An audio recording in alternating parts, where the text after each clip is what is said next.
Hello everyone. I wasn't planning on making a video today, but I just received some extremely disturbing news regarding the Dahvie Vanity investigation, and I feel like I have to make a video on it because it is so disturbing that I feel like everyone out there needs to know.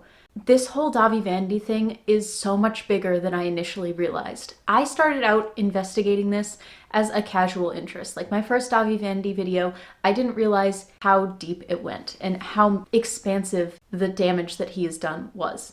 As I did more research into this and I started doing interviews, I have gained so much of a vested interest in seeing this man face charges for what he has done.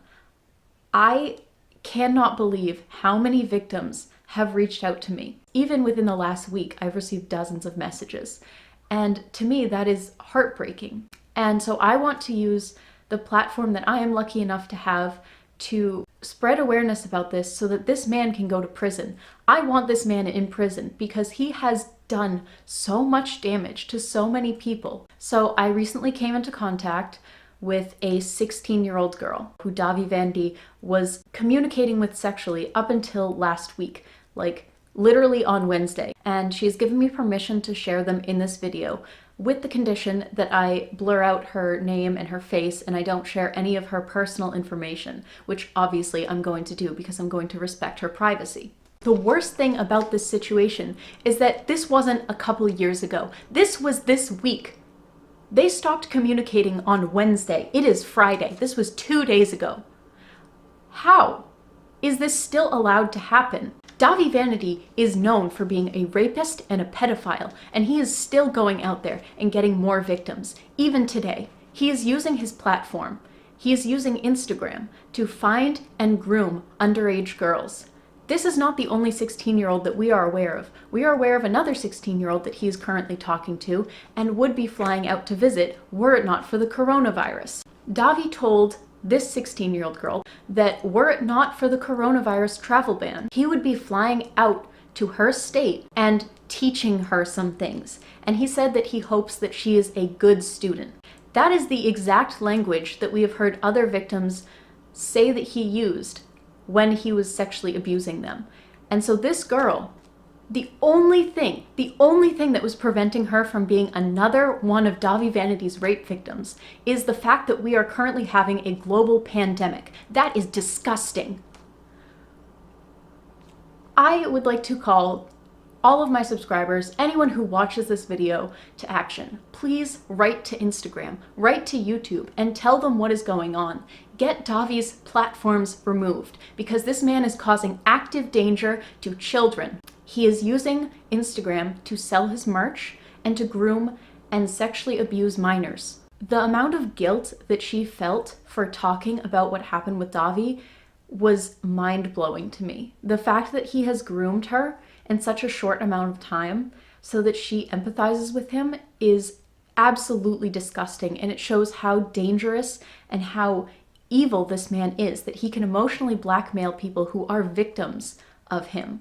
And I'm not just talking about this one girl, I'm talking about everyone. He can emotionally blackmail these people so that they believe that he is a genuine and nice person who is looking out for them. As you can see, he is extremely careful with what he's saying. Most of what he's saying is just like, hey, how are you? How are you doing? What are you up to? How's your night going?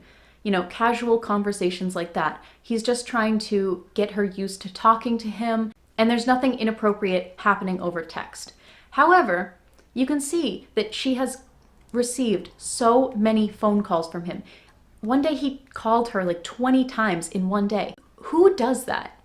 Why would you call someone that many times in one day unless you have some kind of weird intention like you're stalking them? You can also see in the screenshots that there are multiple video calls during the day.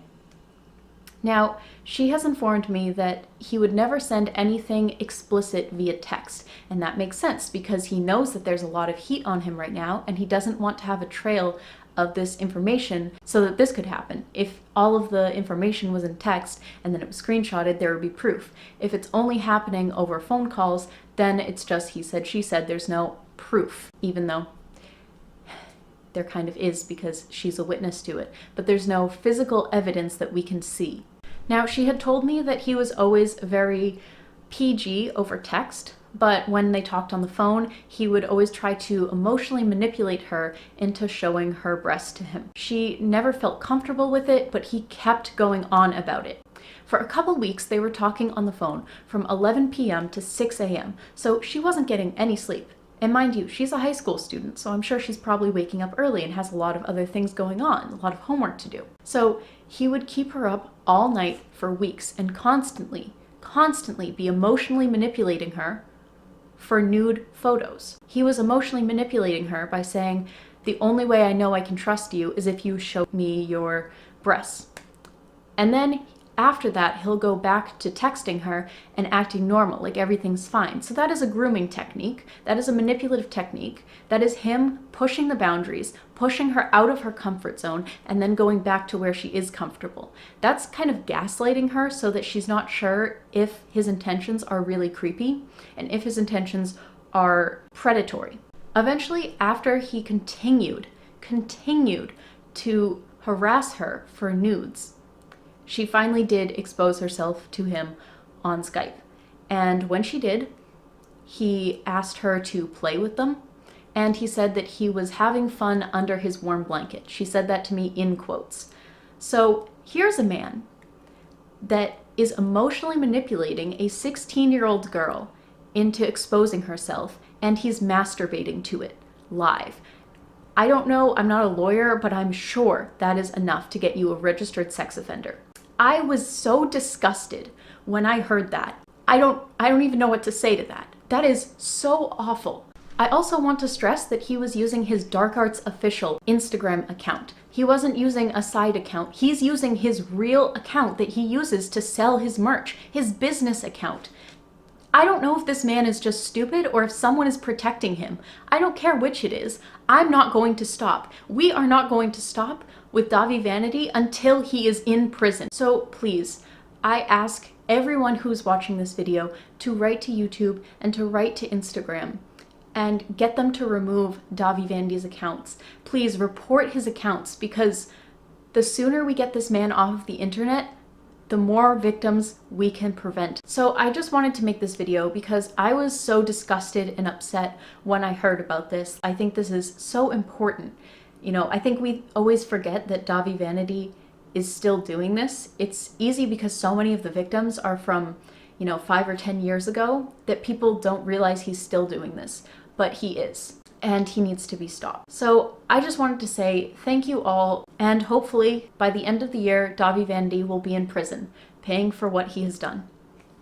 Thank you so much for watching this, and I'll see you guys tomorrow. Bye.